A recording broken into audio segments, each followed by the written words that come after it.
Clint Eastwood wasn't looking for attention when he stopped at a small art stand on a busy city sidewalk. But what he did next changed a young artist's life forever.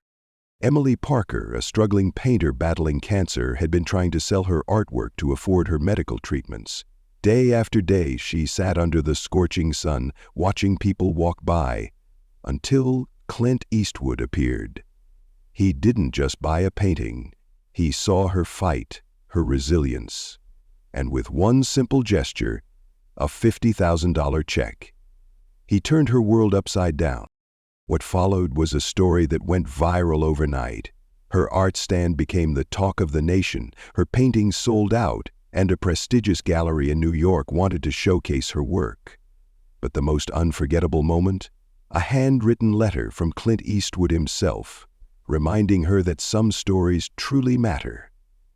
This is a story of perseverance, kindness, and an unexpected moment that changed everything. Watch the full video to see how it all unfolded. The hospital room was bathed in the harsh glow of fluorescent lights, their hum blending with the rhythmic beeping of a monitor in the next room. The air smelled sterile, laced with antiseptic, and the walls, too white, too empty, seemed to press inward, suffocating. Emily Parker sat motionless on the examination table, her fingers clenched into tight fists on her lap. She had been here before. Too many times. She had memorized the way Dr. Reynolds adjusted his glasses, the way his lips pressed together before he spoke. She braced herself. "The treatment is working," he said, his voice calm but measured. But that one word shattered the fragile thread of hope she had clung to. "But you'll need at least 2 more rounds of chemotherapy to keep the progress going." Emily didn't flinch. She had stopped reacting to bad news months ago. The nausea, the bone-deep exhaustion, the hours spent curled up in bed waiting for the dizziness to pass, it was all part of her life now. What she wasn't prepared for was what he said next. "I understand your insurance has reached its limit. Without coverage, the out-of-pocket expenses will be..." He hesitated. Then, in a quiet sigh, he finished, "substantial." Beside her, Emily's mother inhaled sharply, her hands gripping her purse as if it were the only thing tethering her to reality. Emily didn't need to look at her to know that she was holding back tears. The bills had already drained them dry. Their savings were gone. They were barely keeping up with the last round of treatments. Emily's father had told her everything would be okay, but she heard the lie in his voice. The drive home was silent. Her mother's knuckles turned white around the steering wheel. Her father's jaw clenched as he stared out the window. Nobody said it out loud, but Emily knew what they were thinking. How much more could they lose before it was too much? That night, lying in bed, Emily stared at the ceiling, her heartbeat pounding in her ears. Fear gnawed at her, not the fear of dying, but the fear of watching her parents lose everything, trying to save her. She refused to let that happen. She refused to be a burden. And then it hit her. Art. It had always been more than a hobby, more than a passion. It was her escape, her way of making sense of a world that seemed determined to break her. If she could create something that mattered, something that people wanted to buy, then maybe, just maybe, she could fight back in her own way. By morning, Emily had made up her mind. She wasn't going to wait for a miracle. She was going to make one. The first brushstroke always felt like magic, the way the paint glided across the canvas, leaving behind soft blues and bold streaks of orange. It was the one thing Emily Parker could control. While her body fought a battle she couldn't see, her hands still knew how to create something beautiful, something real. By the time the sun rose, her tiny apartment was littered with canvases. The colors bled together, each painting a piece of her soul, a sprawling desert sky bathed in twilight. A lone figure standing beneath a street lamp, lost in thought. A roaring ocean, waves crashing with furious energy. Every stroke carried a weight that words never could. Her mother had helped her pack the paintings into a crate, loading them into the trunk of their battered sedan. "Are you sure about this?" she had asked, her voice hesitant. Emily nodded. I don't have a choice. She wasn't just selling art. She was fighting for her life. Downtown Los Angeles was a blur of movement. Tourists snapping pictures of murals, street musicians strumming their guitars, businessmen brushing past with coffee in one hand and phones pressed to their ears. And somewhere in the middle of it all, Emily sat on a foldable stool, her small wooden table arranged with her neatly displayed paintings. She had picked a prime spot near a bustling street corner where foot traffic was constant. The handwritten sign in front of her booth read, "Each collaborate on more details and case studies." On Sunday, May 12th through 13th. At first, she thought people would stop. Some did. A woman in a navy blazer slowed for a moment, her eyes lingering on a canvas before shaking her head and walking on.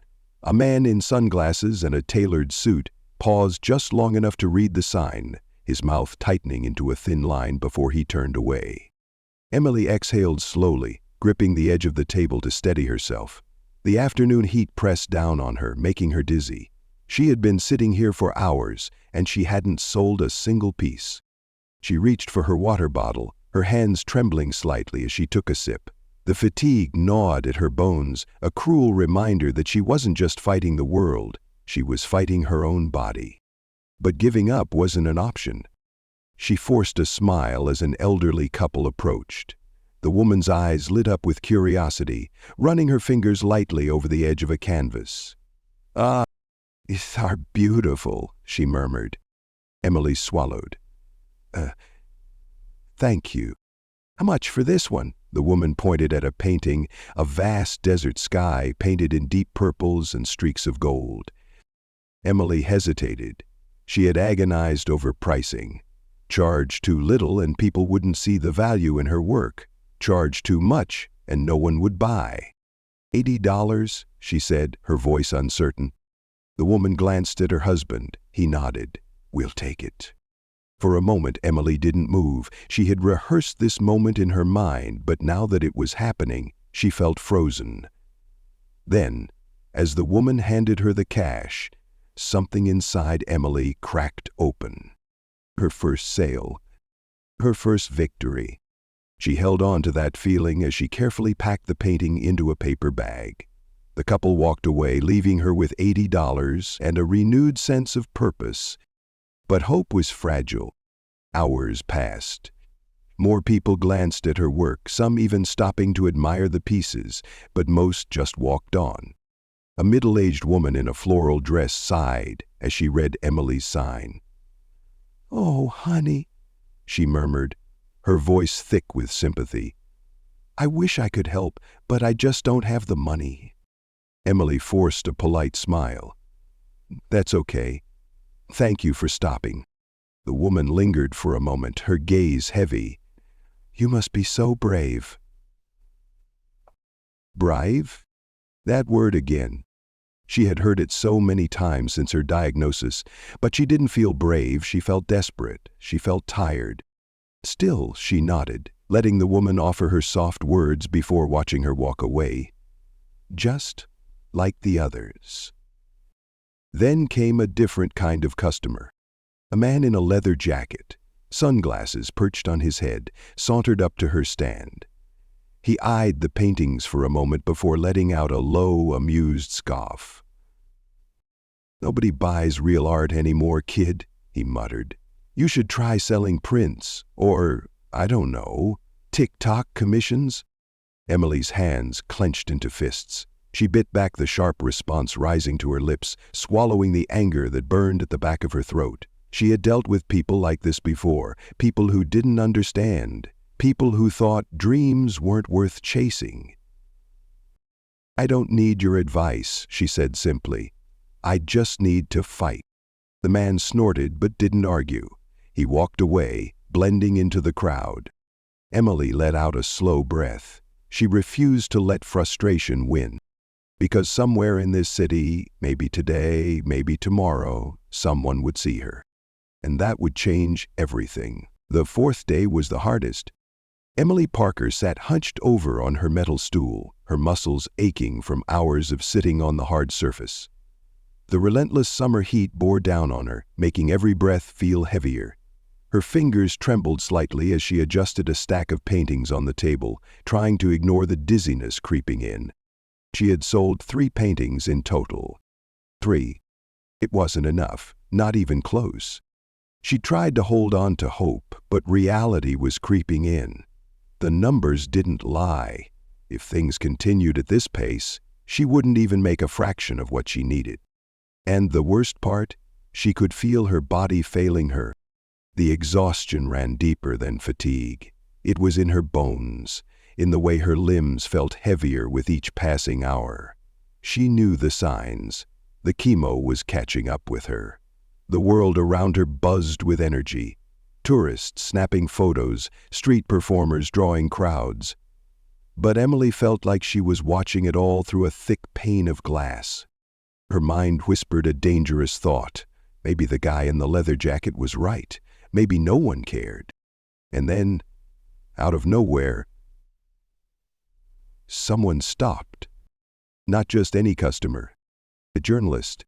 She was young, maybe in her late 20s, with a well-worn notebook tucked under one arm and a press badge clipped to the strap of her bag. Her dark brown hair was pulled back into a loose ponytail, and her sharp eyes darted over Emily's display with an intensity that was different from the others. "This is beautiful," the woman said, nodding toward a canvas of a twilight cityscape. "Did you paint all of these yourself?" Emily blinked, caught off guard. "Yeah," the woman smiled. "Wow, you've got real talent."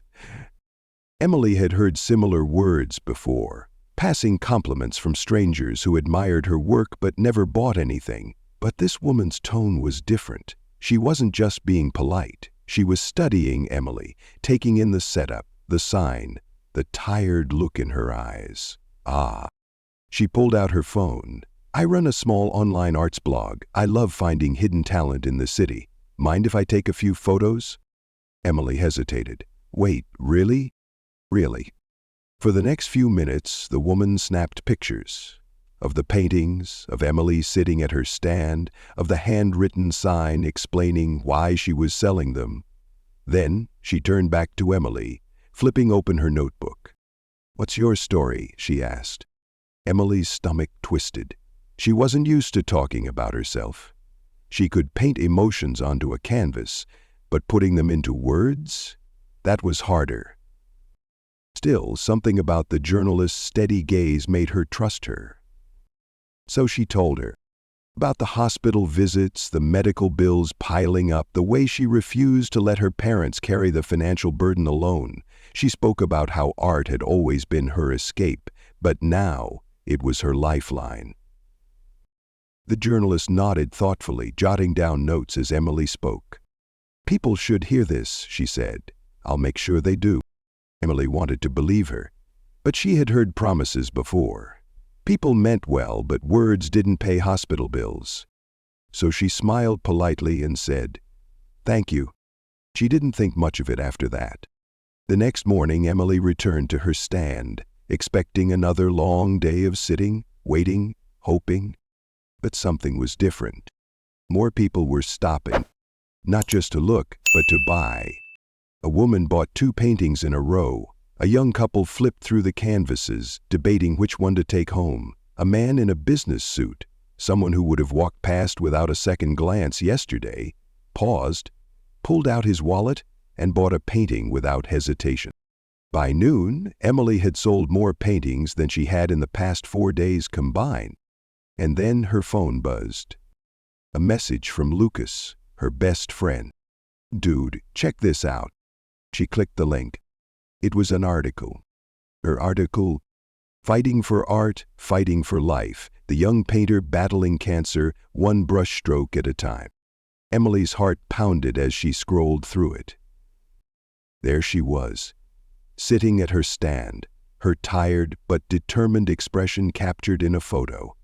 Her paintings, her words, her struggle, it was all there, laid out for thousands of readers to see. And at the bottom of the article, thousands of shares. She stared at the screen, her hands shaking. This was real. This was happening. And even then, she didn't know just how big this moment was about to become. Because her biggest customer yet, he was already on his way. The afternoon sun hung low, casting long shadows across the busy sidewalk. The city was a blur of movement, pedestrians rushing past, lost in their own worlds. Emily Parker wiped a bead of sweat from her forehead, trying to ignore the dizziness creeping in. Her body was screaming for rest, but rest wouldn't pay for chemo.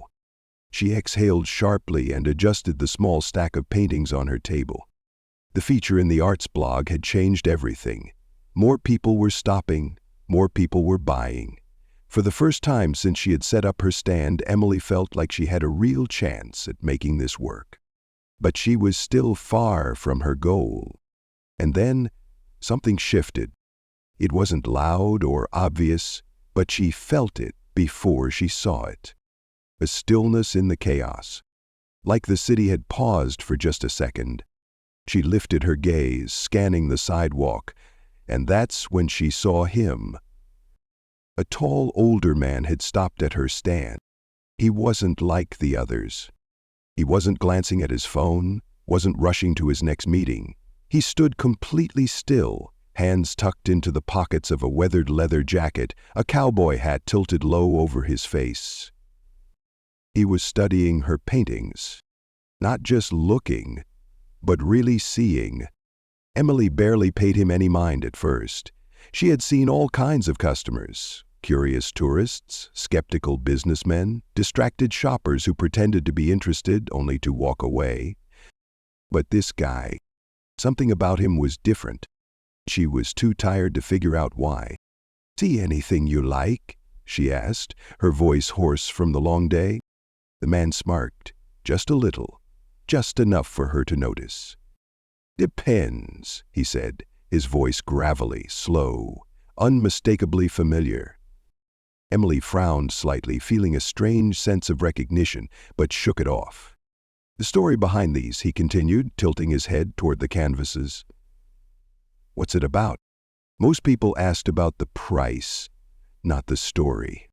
She glanced at him again, properly this time.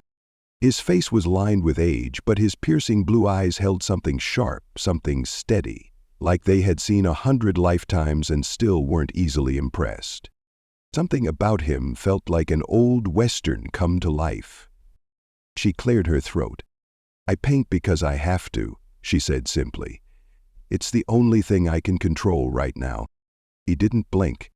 He just waited, letting the silence do the work. So she told him about the diagnosis, about the ticking clock the doctors had given her, about how every brushstroke, every sale wasn't just about survival, was about taking back her life. And when she finished, the man didn't offer sympathy. He just nodded. Then he reached for a painting, the black and white canvas, the one of a lone cowboy standing in the middle of a vast desert, his silhouette sharp against the endless sky. The contrast between light and shadow, the emptiness of the world around him, it had taken Emily weeks to perfect. The man studied it carefully, then, with a slow nod, he spoke. "I'll take this one." Emily barely reacted at first. She had done this a dozen times before. Customers picking a piece, handing over cash, walking away without a second thought. She swallowed. Okay. It's $200. The man didn't reach for his wallet. Instead, he pulled out a checkbook. Emily blinked, thrown off by the unexpected gesture. Who even carried checkbooks anymore? She watched as he uncapped a pen, his movements slow, deliberate. He scribbled something down, tore the check from the book, and handed it to her. She took it hesitantly, barely gripping the paper. And then she saw the number. Her breath caught in her throat. Her vision blurred at the edges as her eyes locked onto the check. Not $200, $50,000. Her hands started to shake. "This," she whispered, barely able to form words. "This can't be right." The man smirked, tilting his hat back slightly, finally revealing his face fully. Emily's heart stopped. Clint Eastwood, the legend, the icon, the man whose films her dad had made her watch growing up, the man whose stare alone had defined generations of cinema. And here he was, standing in front of her, buying her art. No, changing her life. She couldn't breathe. She started, shaking her head in disbelief. I can't take this. Clint's eyes didn't waver. It's not charity, he said, voice steady. It's a damn good painting. People were staring now. A few pedestrians nearby had taken notice, their whispers growing louder. Someone pulled out a phone, snapping a picture. But Emily didn't care about the crowd. She looked at Clint, really looked at him, and saw something deeper in his expression. The quiet understanding. He knew what it meant to fight for something. He had spent his life doing it, and now, in the middle of a busy street, he had just given her a chance to keep fighting too. Her hands clenched around the check. For the first time in a long time, Emily felt something she hadn't felt in months. A hope. And the craziest part? This was only the beginning. Emily Parker's world tilted. She stared at the check in her trembling hands, her mind struggling to catch up with what she was seeing. Not $200, not $2,000. $50,000. Her breath hitched. Her fingers tightened around the paper, like if she didn't hold onto it tightly enough it might just disappear. Like this whole moment might dissolve into a dream. The city noise around her faded. The rush of pedestrians, the distant honking of cars, the hum of street musicians, it all blurred into the background, muffled under the weight of what had just happened. This wasn't real. It couldn't be. She forced herself to blink, to look again, convinced that she had read the number wrong. But there it was, clear as day. $50,000. Her stomach flipped, her pulse thundered in her ears. This, she whispered, her voice cracking under the weight of it. This must be a mistake. She looked up at the man in the cowboy hat, the man who had spent the last few minutes casually flipping through her paintings like he had all the time in the world. And now, standing under the glare of the afternoon sun, she saw him for the first time. The sharp blue eyes, the familiar smirk, the quiet confidence of a man who had spent a lifetime unshaken by the world around him. Her breath caught. Clint Eastwood. The realization hit her like a freight train. Her father's favorite actor. The man whose movies had played in her living room every weekend growing up. The Hollywood icon who didn't just play tough guys on screen, he was one in real life. And now he was standing in front of her, handing her a check that could change everything. He watched her carefully, reading the shock on her face. Then he smirked. No mistake, kid, he said, voice low, steady. You just keep painting. Emily swallowed hard. Her legs felt like they might give out. She opened her mouth, trying to form words. Thank you. Why are you doing this? I don't deserve this. But nothing came out. Because nothing in her life had ever prepared her for this moment. At first, no one noticed. The city moved on, as it always did, fast, distracted, unaware of the history unfolding right here on the sidewalk. Then the first whisper. A teenage boy with earbuds jammed into his ears stopped mid-step, his head tilting as he stared at Clint, his eyes widening. Wait, he muttered, his voice uncertain but growing louder. Is that Clint Eastwood? A woman nearby turned, her phone half raised. She squinted, her gaze flicking between Emily's stand and the man in the worn-out cowboy hat. Then a second whisper, and a third, and then it happened. A flurry of movement. People stopping in their tracks, heads whipping around, conversations halting. Someone gasped, another person snapped a photo. And just like that, the quiet afternoon turned into a frenzy. The whispers turned into shouts. Oh my God, it's really him. Clint Eastwood is here, right here on this sidewalk. Wait, is he buying a painting? What's going on? Phones shot up in every direction. A group of college students rushed closer, their voices filled with disbelief. A businesswoman in high heels nearly tripped as she backtracked, pulling her assistant along with her. Invigorated, the tipping point. A man in a suit, someone who had walked past Emily's stand earlier without a second glance, turned back around. "What's happening?" he asked, stepping closer. He looked at Clint, then at Emily, then at the stack of paintings. His eyes darted to the check still clutched in her shaking hands.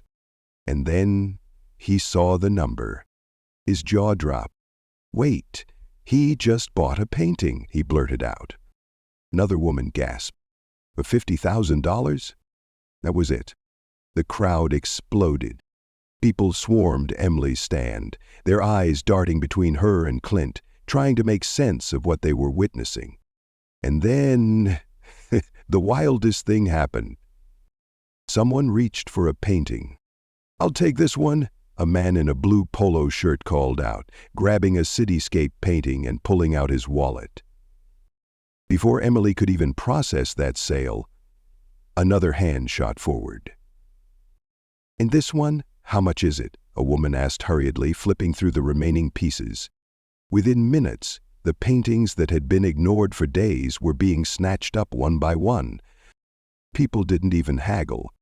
They didn't ask questions. They just bought. A teenage girl pulled out her phone and turned to her mom. "I need cash. Now! I want one before they're gone." Emily sat there, stunned, as her once quiet booth transformed into the hottest attraction in the city. It was insane. And Clint? Clint just stood there, calm as ever, hands in his pockets, watching it all unfold. Finally, he leaned in slightly, muttering just loud enough for Emily to hear. "So you, kid, just keep painting." And with that, he tipped his hat and walked away, leaving Emily to watch the scene around her erupt into something she never could have imagined. And the craziest part? This wasn't even the end. This was just the beginning. By the time Emily Parker got home that night, her phone was on fire. It buzzed nonstop, lighting up her tiny apartment with the glow of a screen flooded with notifications, messages, and alerts. At first, she thought something was wrong. Then she saw the headlines. Clint Eastwood buys struggling artist painting for $50,000, and you won't believe why. Hollywood legend gives young artist battling cancer the surprise of a lifetime. Street art stand becomes the talk of the nation after Clint Eastwood's unbelievable gesture. Her photo was everywhere. A single image, Clint Eastwood standing at her tiny art booth holding the black and white cowboy painting, was now plastered across news sites, Twitter, Instagram, and Facebook. The video someone had taken of the moment he handed her the check? Over 3 million views. Emily couldn't breathe. Her best friend Lucas called first. "Emily, you are literally everywhere." Her voice was barely above a whisper. "I don't even know what's happening." She scrolled, her heart pounding as more messages poured in. Not just from friends, not just from strangers, from buyers, from gallery owners, from people who wanted her art, her story, her fight. The messages started flooding in. "Hi, Emily, I'd love to buy a piece of your work. Do you ship to Texas? Your story inspired me so much, I'd like to commission a painting. Any price, just name it. My daughter is also fighting cancer. Your strength gives us hope. I'd love to buy something to support you. Are your paintings available online? I need one before they're all gone." Her hands shook as she scrolled. Dozens of messages turned into hundreds. Then thousands. And then, the email that stopped her cold. Subject, Gallery Inquiry. She clicked on it with trembling fingers. A prestigious gallery owner in New York wanted to represent her. "Emily, your story is remarkable. We'd love to showcase your work in our upcoming exhibition. Let's talk." Emily pressed a hand against her chest, feeling her heart hammering against her ribs. This was real. She wasn't just selling paintings anymore. She had become a symbol of resilience. The next few days were a blur. Orders poured in faster than she could process them. She spent hours responding to messages, trying to organize shipments, figuring out how to navigate this new reality. And then came the news crews. Cameras. Interviews. She sat in front of a microphone, still trying to wrap her head around it all as a journalist leaned forward. Emily, just a few days ago you were struggling to sell even one painting. Now you have people from all over the world wanting your work. How does it feel? She swallowed hard, the weight of it all settling in. It's overwhelming, she admitted, but also incredible, not just because of the sales, but because of the people. The messages I've gotten from cancer survivors, from families fighting the same battle I am. That's what really matters. The reporter nodded, then smiled. And of course, none of this would have happened without a certain Hollywood legend. Emily exhaled sharply, shaking her head with a small laugh. Yeah, she said, still unable to fully believe it herself. Clint Eastwood changed my life. 1 month later, Emily Parker walked into the hospital for her final round of treatment. Paid in full. Every bill, every debt, every crushing financial burden that had once threatened her future, gone. Because of one painting, because of one moment, because a man in a cowboy hat had stopped, listened, and believed in her. The chemo was rough. The nausea, the exhaustion, it was still there. But this time she wasn't scared. Because outside of that hospital room, she had a future waiting for her. And she wasn't done yet. Because next month, she had a gallery opening in New York City. The gallery was packed. People filled every inch of the space, weaving between the paintings, murmuring in admiration as they took in Emily Parker's work. The same paintings that had once sat untouched on a sidewalk stand. Now they were framed under spotlights, displayed on the walls of one of New York's most prestigious galleries. The once struggling artist, the girl who had spent days under the scorching sun praying someone would notice her, now stood in the center of a room full of people who had come just to see her work. It was surreal. Emily took a slow breath, scanning the room. She recognized some of the faces, a few journalists, collectors, even some celebrities who had heard about her story. But one person wasn't there. Clint Eastwood. She had invited him, of course, sent a letter herself, though she wasn't sure if he'd ever actually receive it. A man like Clint probably got 100 invitations a day. But still, a small part of her had hoped. As the night went on, guests approached her, shaking her hand, congratulating her, telling her how much her story had inspired them. Yet, despite the success, despite the overwhelming support, something felt incomplete. Because none of this would have happened without him, without the moment he had stopped, listened, and believed in her. By the time she got home that night, her body ached. The exhaustion from the evening, the whirlwind of emotions, it was all catching up with her. She kicked off her heels, sighing as she sank onto her couch. That's when she noticed it. A small envelope sitting on her coffee table. Her name was written across the front, in handwriting she didn't recognize. Her heart skipped. She picked it up slowly, her fingers trembling as she slid a nail under the flap and carefully opened it. Inside was a single sheet of paper. She unfolded it, and then she saw the signature at the bottom. Her breath caught in her throat. Clint Eastwood. Her vision blurred. She blinked rapidly, forcing herself to focus, and then she read. Emily, some stories matter. Yours is one of them. I've spent my life telling stories, on screen, behind the camera, but every now and then, a real one comes along that reminds me why any of this matters at all. I saw that in you, in your fight, in your art. You didn't wait for a miracle, you made one. That's the kind of grit the world needs more of. I'm glad I stopped that day, but I'm even more glad to see that you kept going. Never stop telling your story. Clint. Emily pressed the letter to her chest, her eyes burning with unshed tears. Of all the things she had gained in the past month, the money, the recognition, the success, this meant more than any of it, because Clint Eastwood wasn't just a legend. He was the reason she was still here, the reason she had been able to fight. And now, she would keep going. She would keep painting, because some stories never end. Life often throws challenges at us that seem insurmountable, moments when we feel like giving up, like the world has turned a blind eye to our struggles. Emily Parker's story is a testament to the power of resilience, the importance of never surrendering, and the unexpected ways kindness can change a life. At the heart of her journey is a simple truth: miracles don't always come from luck. They come from perseverance. Emily refused to wait for someone to save her. Instead, she picked up her paintbrush and fought back in the only way she knew how. But there's another lesson here, one that speaks to the incredible impact of a single act of kindness.